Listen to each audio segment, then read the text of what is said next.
Voltar aqui a nossa programação da Jovem Pan, temos...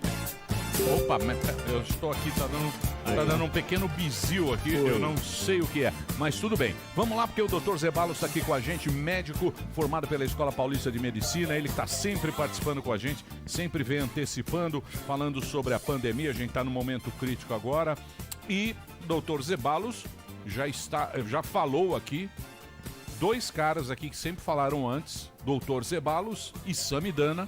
Exato. Não sei se vocês recordam, quem acompanha o programa diariamente, eu recordo, sabe que nós falamos isso. O Zeballos estava preocupado já desde o ano passado, quando começaram a fazer aquelas festas clandestinas. Exatamente. Que a moçada saiu na rua, os jovens. Ainda no mês de novembro, ele falou, e agora vem as festas aí, se você foi na festa clandestina, fique 10 dias em casa. Aí o Samidana dizia, olha, vai faltar leito, vai faltar leito, vai faltar leito, e chegamos a esse momento que nós estamos vivendo aqui, com recordes e mais recordes de mortes e tal, que preocupa bastante a gente, né? Que mais amedronta também a população, e depois a vacina e o tratamento precoce, e essa coisa toda que a gente fica. Como a gente está torcendo para que tudo aconteça e se resolva rapidamente, não é? A gente tem esse pensamento positivo, a gente traz o Dr. Zeballos e trazer uma informação para vocês e quem está lá cuidando de paciente. O Zeballos tem uma equipe, ele está na linha de frente, está lá no hospital, recebendo o paciente e tal, e não tem ligação política nenhuma, e por isso que a gente gosta de falar para ele. No Instagram é @Zeballos59, para você acompanhar. No Instagram, ele está sempre no Instagram trazendo as informações pra gente. Alguém quer começar? Eu tenho uma pergunta que tá circulando na internet hoje. Tudo bem, doutor? Seja mais uma vez bem-vindo. Hoje a Unicamp confirmou um caso de hepatite medicamentosa relacionada ao kit Covid. Aí eu fui ver a reportagem. O que acontece? Estão falando que a Ilka Boim, professora da unidade lá de transplante do HC, falou que foi necessário um transplante hepático por conta de um paciente ter tomado o kit Covid, né? Que, segundo ela, o kit constava de zinco, azitromicina, vitamina C, D e ivermectina. Eu queria saber, assim, o que a gente pode fazer? Tem que suspender o kit? Não tem? Quando tomar? Quando não tomar? Como que a gente faz? Porque a gente fica assustado, né? Porque... Posso falar, então? Assustado é porque vocês não estão analisando todo o contexto. Eu dei ivermectina para um paciente transplantado de fígado. A ivermectina, ela é metabolizada no intestino. Você tem que caçar um caso que foi de hepatite gerada por ivermectina e que ganhou um transplante. Sabe quantas pessoas, quantos dermatologistas prescrevem ivermectina para piolho? Não. A grande maioria. Sabe quantas pessoas nas comunidades mais pobres tomam ivermectina para sarna e para piolho? Você tem uma noção do número de pessoas? Não, eu não tenho. Eu só fiquei preocupado com a reportagem. Transplantados, gente. Aí me descobriram um. Então vamos falar em relação a kit, porque eu sou contra kit. Eu sou a favor de tratamento com acolhimento. O acolhimento é o olho no olho do seu paciente, é você passar a confiança e escolher o melhor tratamento. Agora, eu não vou chegar e dar risada de um paciente entre milhões que tomam ivermectina ao longo do ano inteiro para piolho ou para sarna e dizer quantos desses são transplantados. Esse caso precisa ser melhor estudado. Então, na estatística, que você é meu ídolo, viu, Sami? A gente tem que ver que esse caso está fora da curva. E não é que ele está fora da curva, na estatística é o tipo de dado que a gente não considera para chegar à conclusão de um evento. Então, já que você tocou nesse assunto de kit, que existe uma politização que eu acho horrível, nós temos que botar o paciente em primeiro lugar, aí você acaba com a vaidade, você acaba com a disputa, e você escolhe o que é melhor o seu paciente, você acaba com a política. Eu vou responder pelos meus números, pelos números da doutora Carliane do Pará, da doutora Vânia Brilhante, da doutora Karina Petri, pelos números do que a minha equipe atendeu.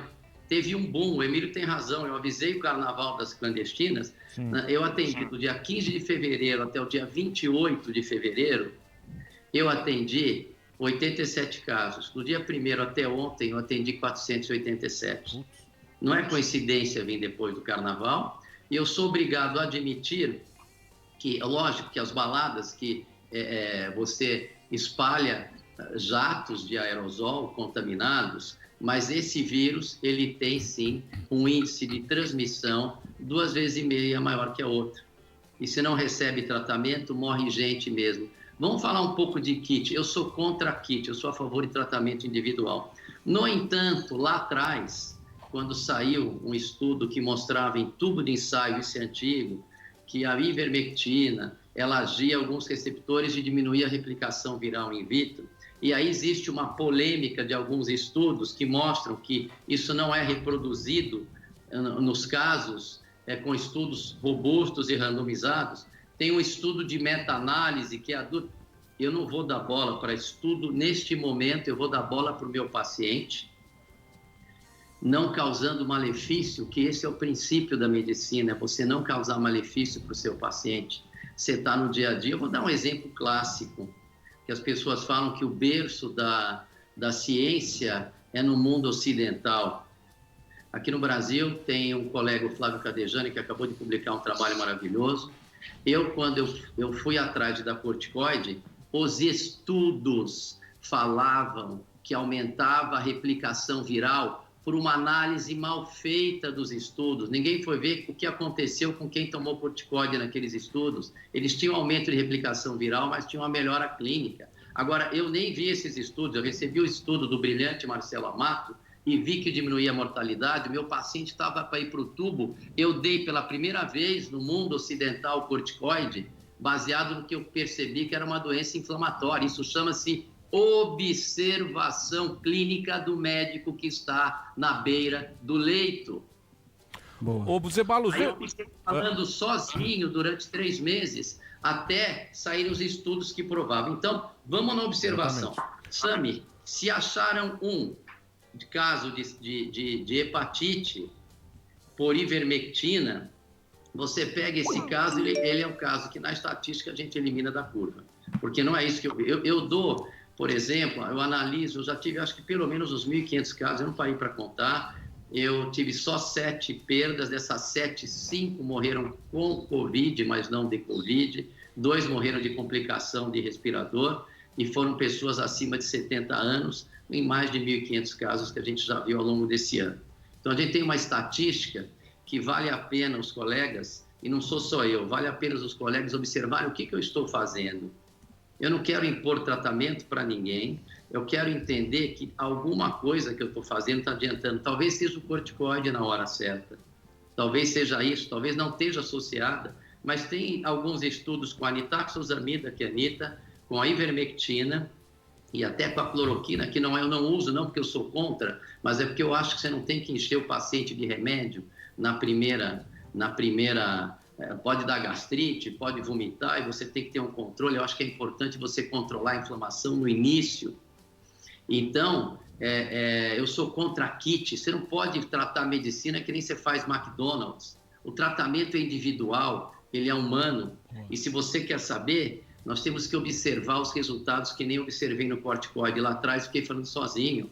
Vai observar os resultados de Porto Feliz, vai observar os resultados de Porto Seguro, vai observar os resultados de São Lourenço e vai observar os resultados que no Pará, que a gente controlou o colapso lá atrás, não tinha tanta política, então os médicos prescreveram sem a pressão política, porque existe uma pressão que o medicamento não funciona.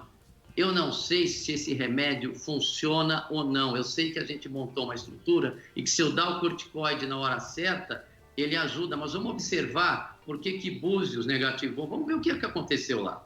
Agora, a medicina não é a base de kit, medicina é a base de entrevista, de exame físico, e eu tenho que falar dessa cepa agora, ela é mais agressiva, sim, porque eu e alguns colegas, conversei com vários colegas, eu não internava ninguém quando eu começava a tratar desde o começo. Quando eu falo ninguém, é ninguém mesmo. Teve um caso só, inclusive uma pessoa extremamente influente que acabou internando, graças a Deus teve alta.